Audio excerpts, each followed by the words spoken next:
I'm Jack Sarkany. Welcome to Back to School Night. This is AP Chemistry. A little bit about myself. This is my 22nd year teaching and 21st year here at Cal. I graduated from CSU Hayward with a Bachelor of Chemistry and Master's in Education. My children are out of K through 12, thank goodness. One is here at a JC outside Sacramento, and the other one is at Cal State Monterey Bay, although they are in Japan for this first semester. I fell in love with chemistry my sophomore year in high school, and let's hope that continues with your child this year. As far as a little bit about the success I've had here, this is my 5th year teaching AP Chemistry. These are the previous years. I started off 3.67, got to a 4.52. I can't imagine that increasing any further, but maintaining that value would be fantastic. The way students can get there is by using my resources. So, in general, there's the College Board AP Chemistry test, all the information that you ever want to find out about the actual test there. AP Classroom, this is a place that's designed by College Board, place to get some videos, sample problems, and I can assign things from it as well. Pearson, this is our textbook. They generally have an online edition, however they can check out a hard copy. Some like to fiddle through the pages. I also assign homework assignments, tutorials, and more through this textbook. It has a very good resource. YouTube, this is where I've done all of my lectures, similar to what you're seeing here today, done by each section on College Board. And then finally, Infinite Campus is where the all-important grades will be posted once summative assessments are taken. Now, following a routine is generally a source of success for many students. Starting off by reading, getting a little background information, then watching my lecture, doing some project-oriented guided inquiry learning activities, and other learning opportunities help students grasp the material in a much more direct manner. The Pearson book, albeit I'll say, is a little more challenging than what you're going to find out there in AP chemistry land. Meant to be that way so they have a tougher practice so they can do much better on my assessment and the AP test itself. AP Classroom quizzes, similar to questions that they would find on the AP test. Labs, those have to be hand-on, and those are 25% of the course by requirement. So we're doing a lot of labs. I've made, assembled, and printed a lab notebook for your child. You can always flip it through, see what we're up to this year for our labs.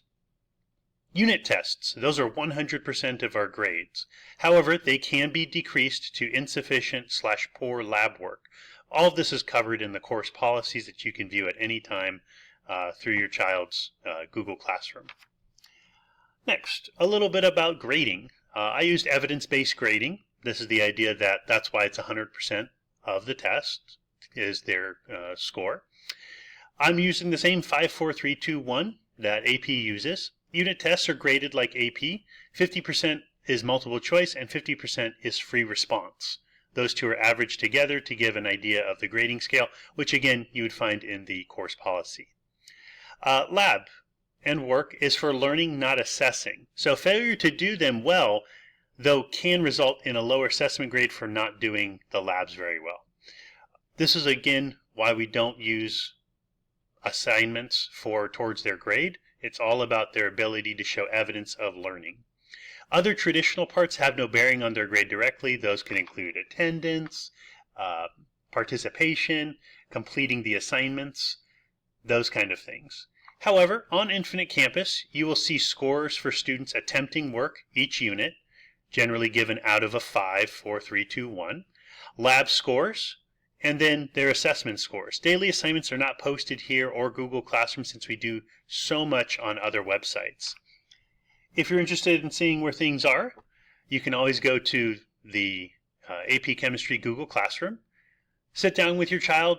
Heck, you could just have them go get a snack and you can click on through it if you like. But there's not going to be too much printed here. What you will find very handy is the work document.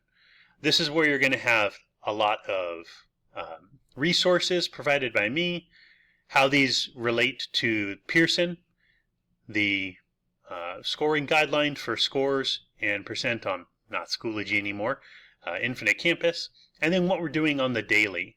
So you're going to see how all of these will work together through that, and your child can always make a copy of this so you can see it if you'd like, although keep in mind if I do make changes, it won't show up on your copy. Now, many people, when they do a flip video like this one here, they're always wanting to ask some questions. So that's what you're going to be able to do here. If you have questions, there's going to be the handy resources on Google Classroom, the unit doc for course policies, links, study guides, facts about standards-based grading, etc. All of that's found on Google Classroom once it gets up and running, which it should be by this time back to school night. You can email me directly at any time, or just for tonight only, this will link to a Google Doc to where you can write out your question for everybody to see, so keep that in mind.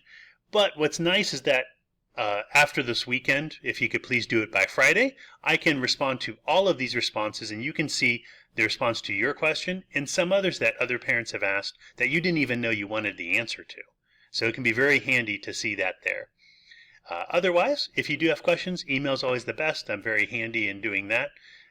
Please let me know if you have any questions, and I hope you have a good night. Remember, you do not need to come to the classroom. You get a nice 10-minute break whenever you have to go to AP Chemistry, so you can maybe catch up and take a breather. Have a great night. Take care. Bye-bye.